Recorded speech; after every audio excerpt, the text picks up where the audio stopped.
The flooding must have made for epic fishing that year. People were reeling in absolute giants all along the flood area.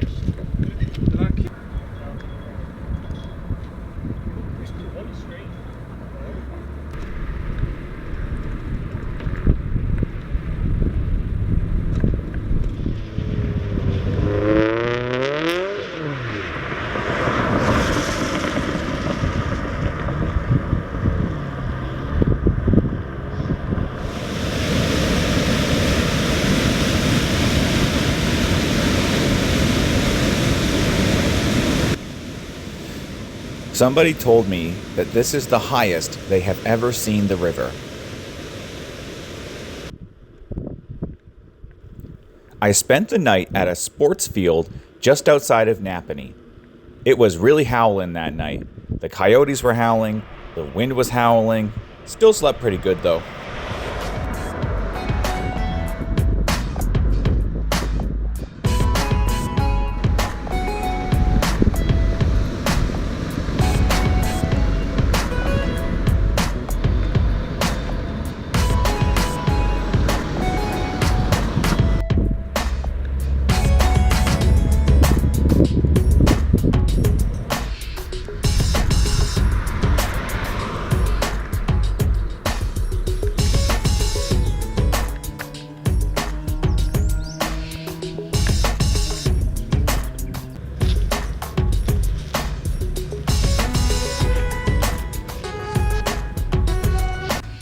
Now what I'm doing is I'm adding in the clouds. I did a foreground here, and then I flicked paint with a toothbrush. I put a little bit of wet paint on a toothbrush and I flicked it with the end of this and got like this spatter effect. So, and now I'm adding clouds. So what I'm doing is I'm watering down the paint, floating it, getting it thin, and then just doing layer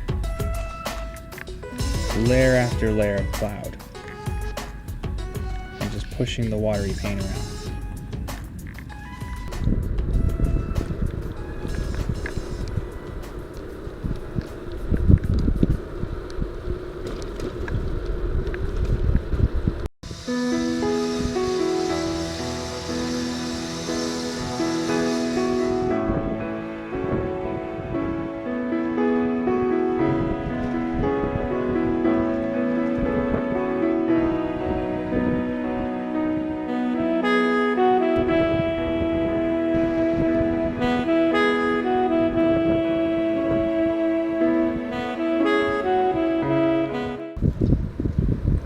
I am here. This is this is where I'm ending, but it says the official start of the waterfront trail, but I finished it.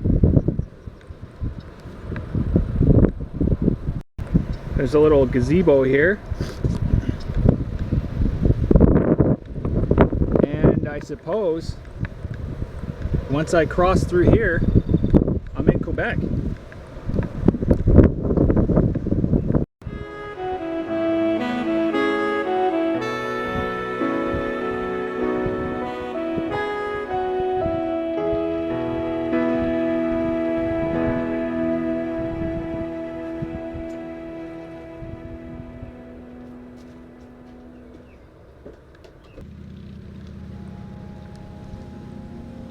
The second province on the bike tour.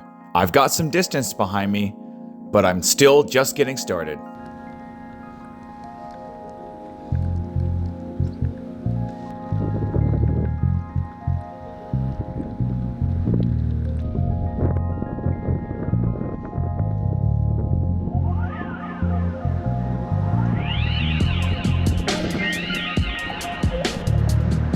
Montreal got flooded pretty bad, but as the waters receded, this was all that remained. This was the last remnants of the flood.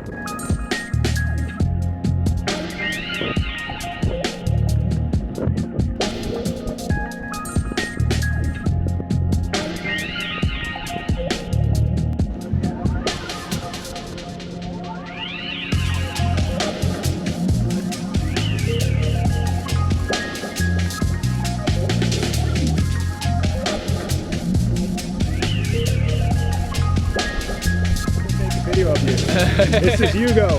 He's been showing me around Montreal. Oh yeah. Yeah. I slept during that rainy night at Hugo's place on his kitchen floor. He was a student and lived with his girlfriend and other students in an apartment somewhere in Montreal. We ended up going out to a poetry slam that night and going on a bike ride.